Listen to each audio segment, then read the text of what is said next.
làm cho một cái nè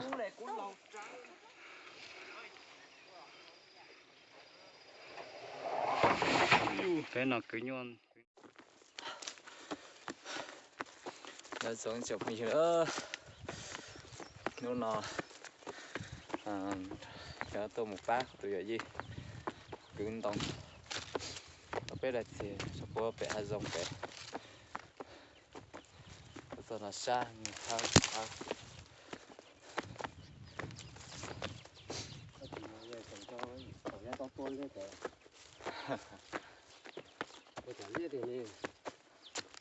không liên chụp ý xí cả thôi thì liên à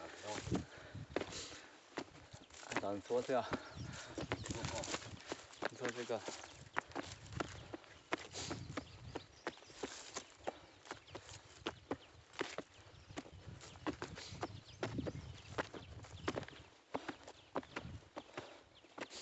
cái gì to hay nhá để bố bị trong trong cái xe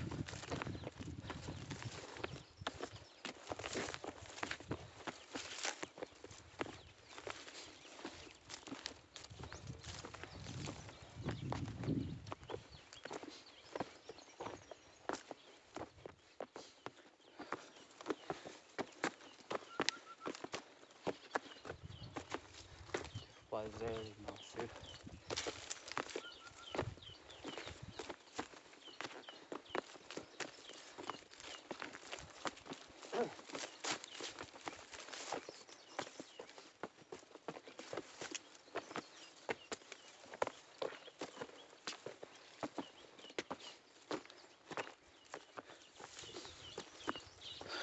cái một cái đồng dòng thì nó siêu dễ được phục tế lại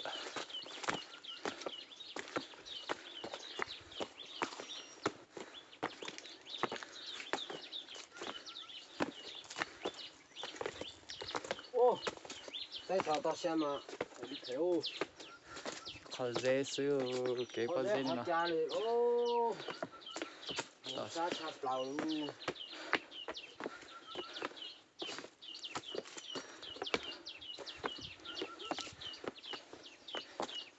chọn dòng nó sẽ chỉ cứ đồng như nhua luôn lò ra lụt không phải trái dọc qua để à là bố bẹ trong số này là săn trậu lần này là hai dòng xía là đó tao bẹ trong xía nè trong hai dòng lẩu săn trậu thế thôi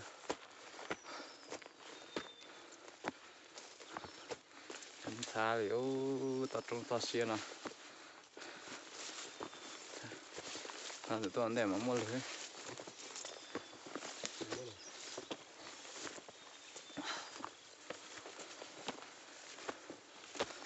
nó ướt từ thế bao giờ là của tuột thế hay nhìn cả tuột đây ạ ta tội tuột cái tuột sò nó sẽ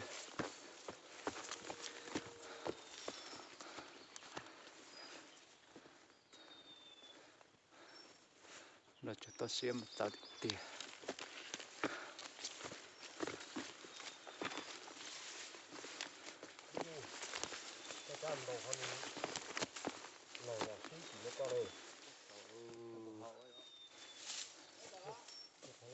về thôi con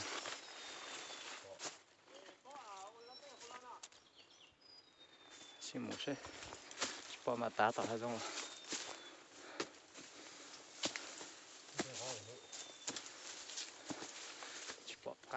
cái đồng trong rồi nhưng thì thiếu những to nó đã buộc sầu rồi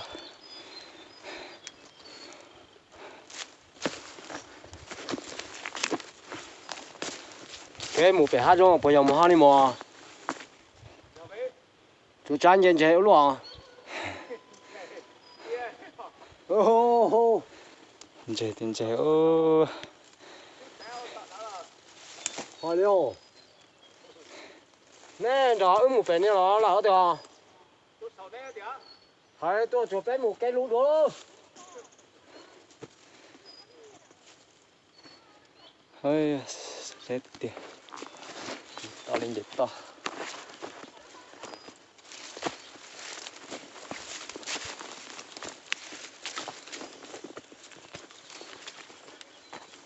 Đây thật thì mà chỉ to. Anh chạy tên to trong này luôn.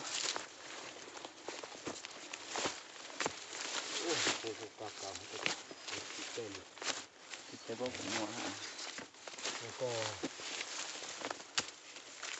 Để tên là khó ha. Đẹp chứ. Mà lấy một câu nào. Một khi lua. Họ xấu vào đây.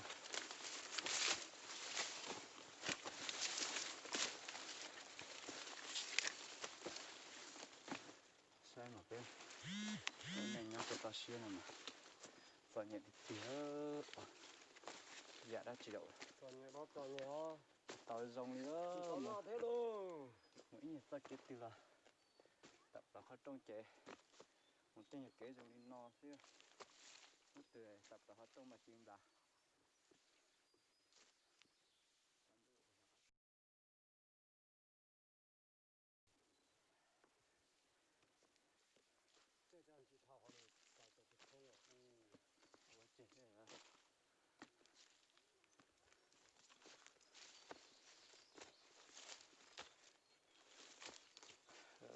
Đây là thì là mấy dòng mà có số tôi phải hai dòng bên này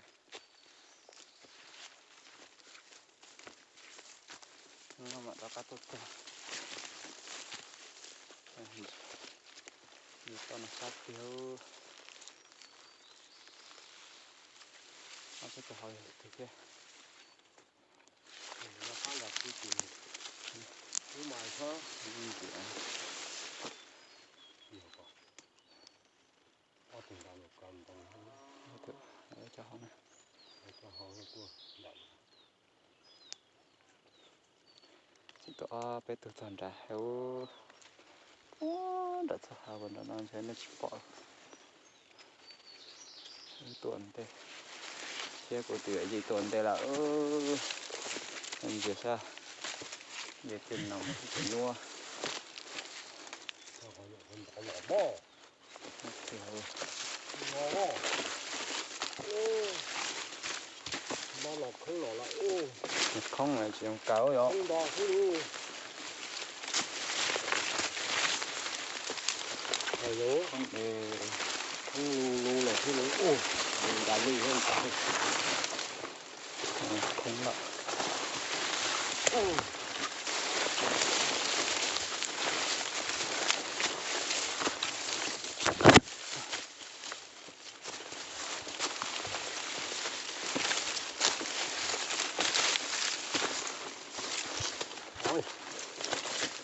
một tá một ly cậu cho nó. hai dùng lẩu sữa rồi nghe tao sốt trong thế rồi Không là mò thôi thì nó có kiểu có là mò. ra nữa nói gì đấy Cô này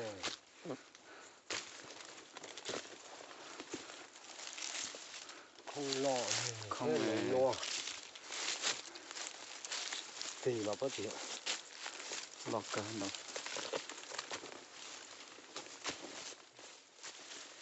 tí nữa có cá tổ lụt cá bỏ tí nó lại ô đồng ơi hỏi nên là nó bắt lọc còn trả từ luôn khăn nã chứ đâu ôi ôi khăn sổ tao bé chỉ nó không mà mua còn chừng nhau à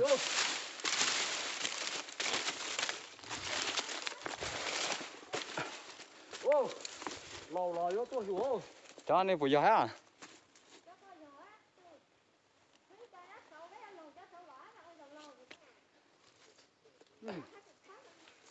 我家好有木板啊，不是在哪？哦，关于了吗？ sai 好手脚， nó khó nạt thôi sai 哦， tôi nó bỏ 他就老 xuống 了， nạt cỏ nó khó nạt cỏ 我们熊了，这他都老。 ô tao tên chân đồng nó một chút rồi hai dòng ô trong hai dòng tao xia xí nó khó nạt không nào nó sau khó nạt ơi cho cái một khó nạt cỏ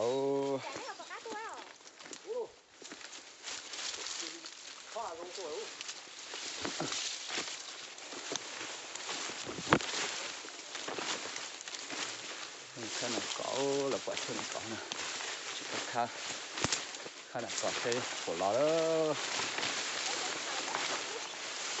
là nó sẽ trong một cái chín đó造你好几了，我咋做了？造好几了哟。哦，nó ăn cả lắm. cái nó còn sao? Còn sao không? Hả? to đi lại không phát kia Có. Khá của họ đó. Dạ, khỏi mình tận vô. Nó xin nhìn, ô lô xin nhìn thế. to tôi xin nó nói nhá to Chỉ muốn ăn thì cho ăn khó này. nó khó lẩu á Tiệc cái nhóc khởi lỏng ra, khỏi nhóc khởi lỏng. Tia cho tên đi. Lúc giờ nhóc giờ hơn nữa. hay là nhá chị bé Một xem cái nhỏ này con lồng to rồi. Nó cắn thì không nữa. Anh phải nhìn cùng nữa. sẽ biết khăn là cỏ đó Mấy sự nồng bờ. Khá là. Tại cái này thì vừa. Cá hộp. tôi toàn nó bẫy xuống là cỏ biết chừng Có xuống là gì chả cỏ là hư đâu nữa quá. Bao nhiêu mình thành hồn độ.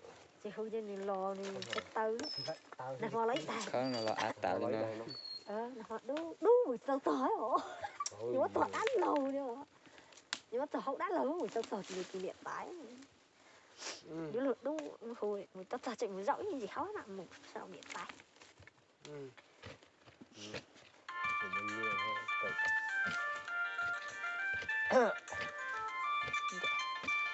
Ra một số nó thỏ ô nó tao lấy cắt tài. đủ quả tươi rồi Cho cắt đủ cho biết một sai cắt là cỏ xí đúng bảo nó đó nha xí ô cái là cỏ nó đủ đủ giờ nhớ gì là chế mà nhưng chỉ đi nữa bộ bể nó ơi chua kén này nữa để sao ô chua kén này nữa bể nó lỏ nữa lỏ khó nó chỉ lỏ khó nó chỉ nhóc kia khó non ta đó chừng ô đủ thật lại tử à Thu xíu. cái này thu cả Chú ăn thu. Cho đặt thì hỏi gì? Nhìn cậu hiện đại Thôi nhau là tết đại á. Mình cậu ít đại.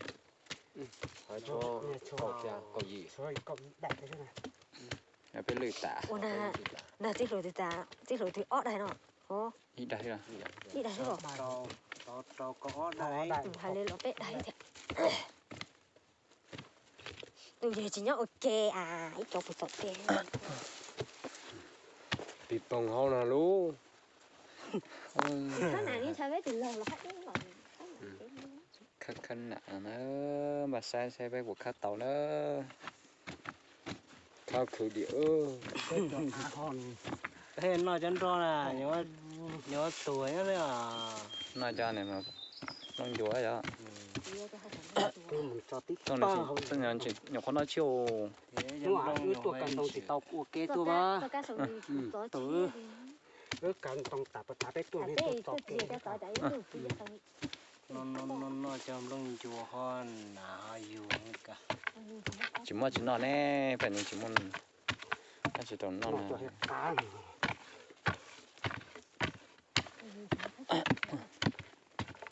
sai chào có tủ tao đâu ai gì tao mà chịu chả nó thả lên tận xanh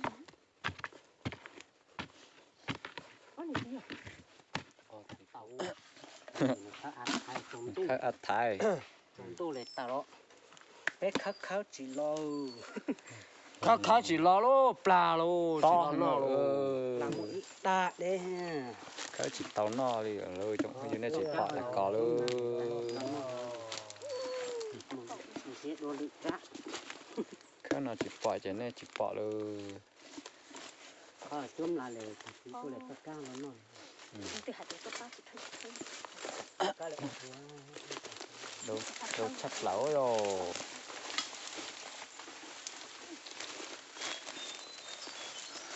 khá chỉ lo lấy chết khó lo là khá khó anh chị lo trao khá khó nên là bé lo lo chế có tôi thằng này tụi anh nên nản lắm lo mà anh sẽ hay lo anh lo đó khá thật to này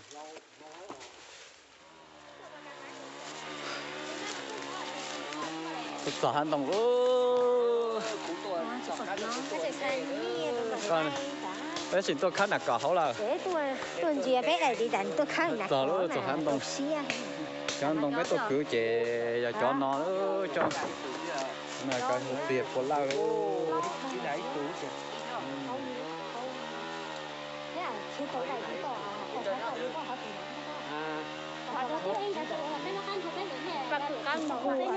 có chừng ga cái chế tuần chia lên hả mà giờ hải đi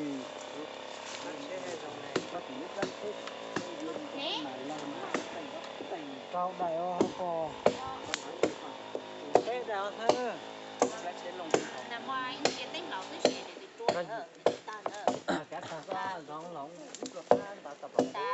bên bảo nó tôi cứ đó họ biết anh nào thì chỉ mỗi cho nhau khó thì chúng nó đúng rồi chứ chúng mê cả nó mê đó phải khó bên đây nơi khó chứ mà chuyện đó thì là chuyện cái cho tí thiêu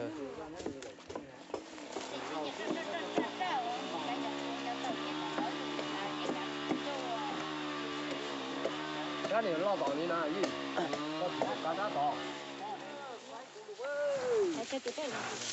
tôi trả đại tiêu anh nồng gì đó tôi làm chị đại chị chị qua đâu mỏ to lại con đi tết đấy ta tết đấy hậu chị này tết đấy hậu thật đào cứ con đi tay chị à con đi thật đài tận con đi thật đào quay chỉ cho trẻ lọ có không nhà này có ba tiếng đi để chị đánh nhau không chị đó thế chỉ đâu cái tí nữa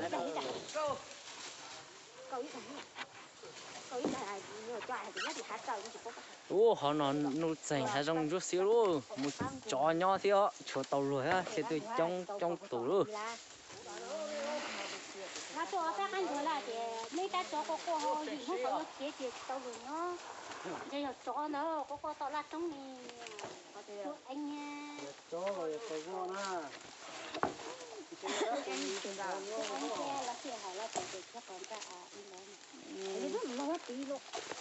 bây giờ này gì mới sang đây kia đó ít tụi cho là coi chặt cho đi nó rồi cho nát chứ cái nào chụp cái già đó ấy ra tay nói cho con này một lầu tí ha wow cái lần nào là phép một tí bo anh có một con đi không là nó tăng lên đâu ô tụi nó nhỏ anh nổ sánh ơi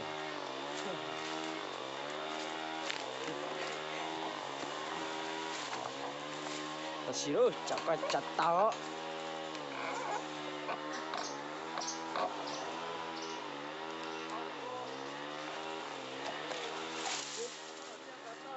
con chết trời pet chuột nè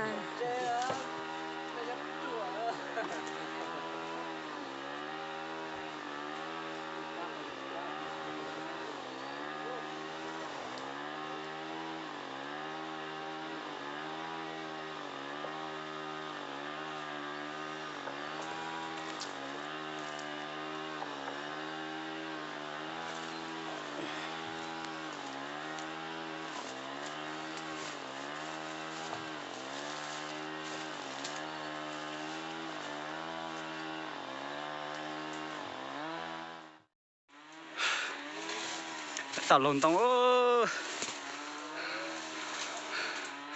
rồi tao nó lo cho tôi bỏ đi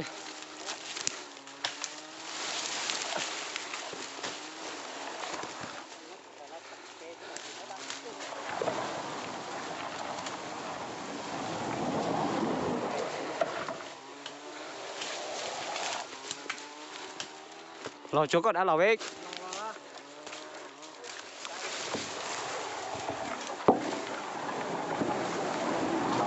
ôi yo số là mua sỏi chạy gì tôi xem lo sỏi ăn không có chưa cùng trả đi ô ôi nhớ nhau ôi bà để bên mặt trái thì trái thôi ôi nó gì hả chứ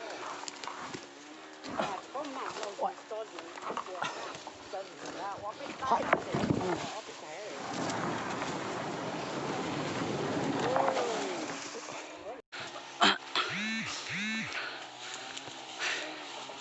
xa từ tia khứ đi khứ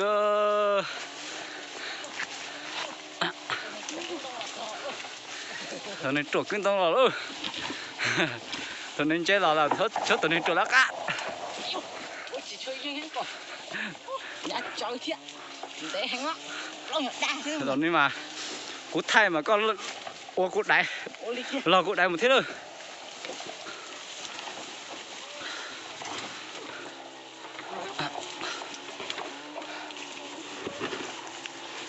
ơi ra tả đi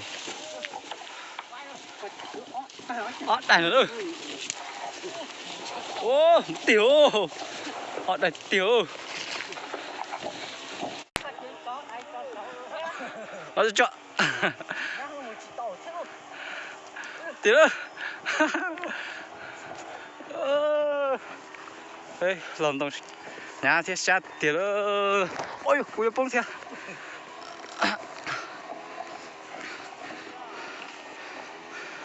nó mày nó bé nó tại sao vô thu này nó có tập là số mà đóng bé tiền ta nó nhẹ xin này ôi yo mà mình gì mà có tiền ha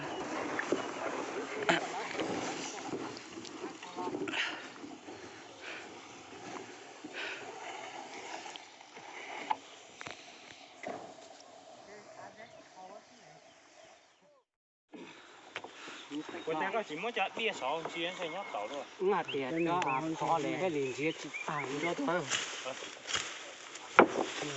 cái ở đây sao tôi đã đâu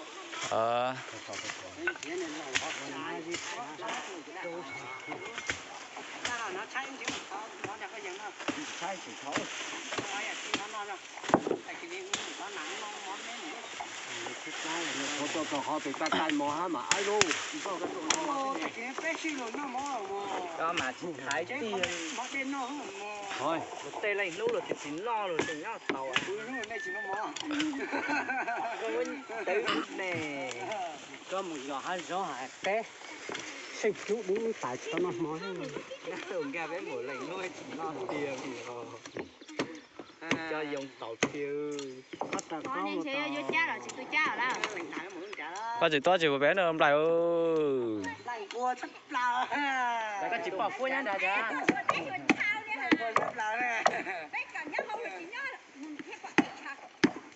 nhớ tôi cũng sao muốn hay giờ sao tết trống rồi cái là mà đi tới đó phải có thở đi đấy đi lại tàu cái mua mà đi ra khó đi trong phố đây chế tặng mà có thể trong thị tặng mà nó phép rồi mà có lo đây ngồi lo cũng phải bỏ đi để lo lúc đi trả được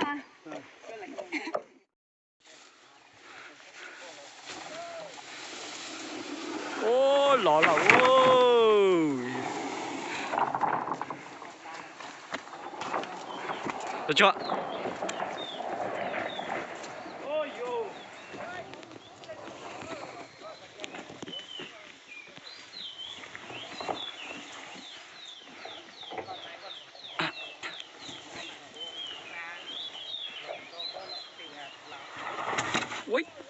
to tệ thiếu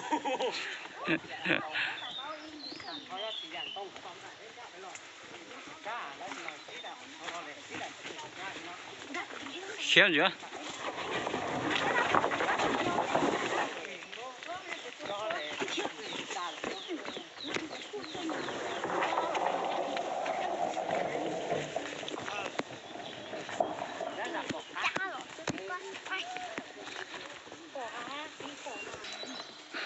nó giống nó ơi đảo lên nó là bé tôm một cha à chị nhá Bố la nè.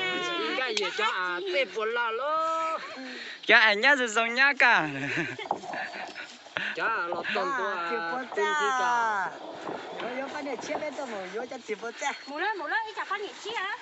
Cái mù lên. trái trái này là chị tao chưa Ra lưng là lên. đây cứ lao tụi nó phân nhiều mất ta Mù lên. bỏ đi Ôi, đây cha chúa là.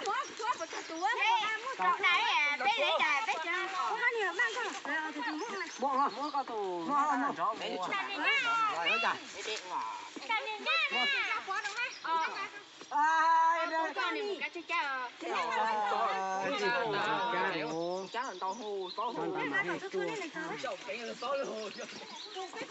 hai đứa con một cái gì thế mới đại là to tăng chuyện tính tá rồi chả mù mù mù luôn á một cái chế mặt thon tay như thế tá mặt thon tay lại ô như kìa có bộ mò thì muốn mù không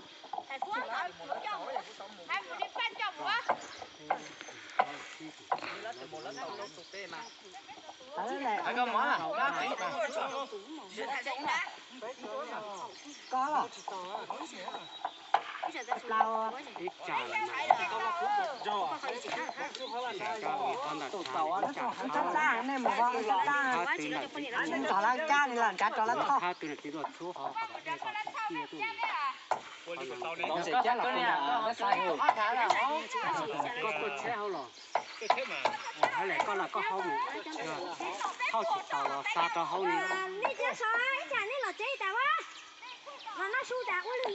đi cho chính một cứ đồ bẹ này là nó cái là tài quay mà bé là hiệu quả đó đồ bẹ cứ nó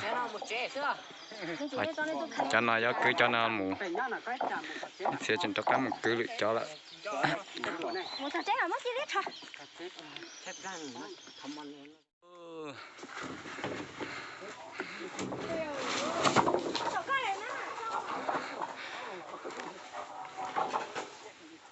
ló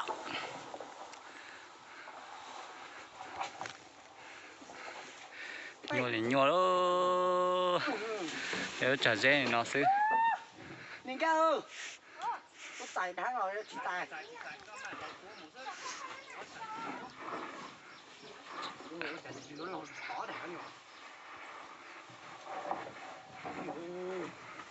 nó thì thiếu lửa cái xe học tiêu nó nặng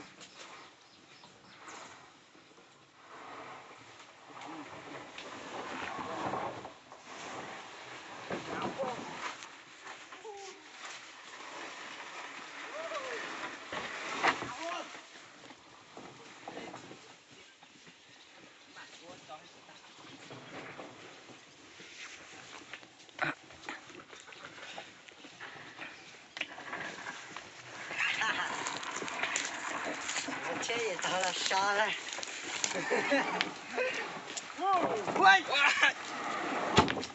tả đâu số chờ đá à ta tại kỷ niệm quá là ta chơi để chỉ năm món nữa chó con một nó mà mạo ôi mà mạo mẹ cả to à là sẵn đây không có gì hết một số nhỏ thôi nổi sỏi in ta dễ rồi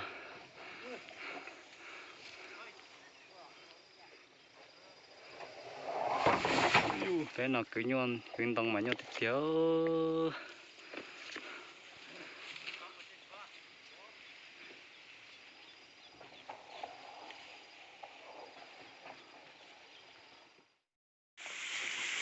cho nó chà cái chế một tàu lại chỉ giống chế một tàu nó thao lạnh trả đó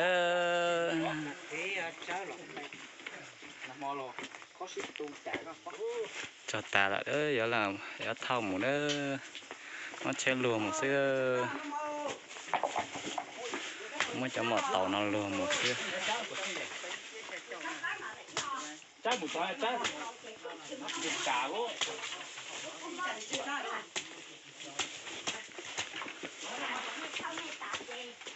em sẽ phải một xe nhua hành ơ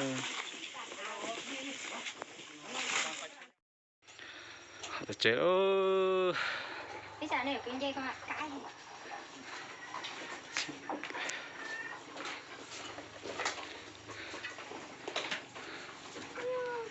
cái nhà thì xí này cạn mò nè chủ xe thì chủ bên nữa giờ tôi thấy cái này mà nhá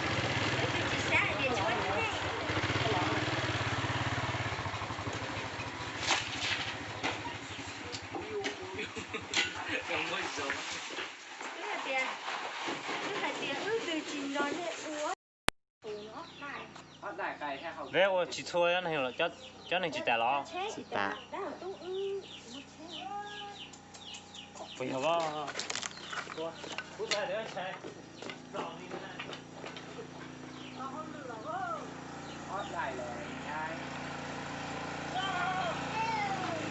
ở đây được rồi giống từ thiếu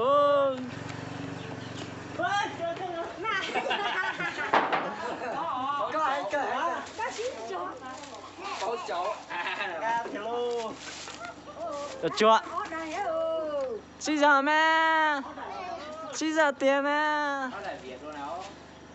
vé chúng nó lỗi phá ở trên này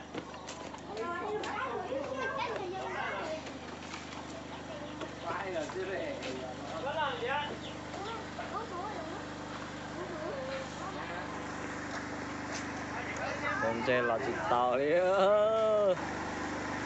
đây rồi nha các bạn chị tàu đó là to nè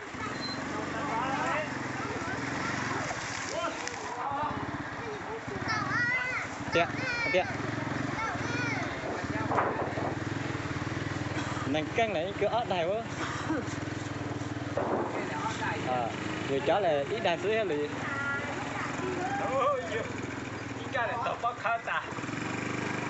không lọt không ai kể bé chia à anh có chuyện không cái kia cái là lấy cho anh lại tụ biệt luôn đó tụ cái à ý đây chỉ quái được tụ nè nó sẽ là giàu mà khác kia cái lọn tê cái quái chỉ lo đi hai sinh con người nhất lọt này nó cá này hài chắc cái khẩu bé con lọt luôn luôn nó cá một tò lá là cho kinh khẩu bé nó nhá chở nó chỉ cho nó là chỉ thảo nó từ ít là sẽ cuốn lọt luôn chứ gì nữa hơn ít là sẽ kén thân nhé chạy rồi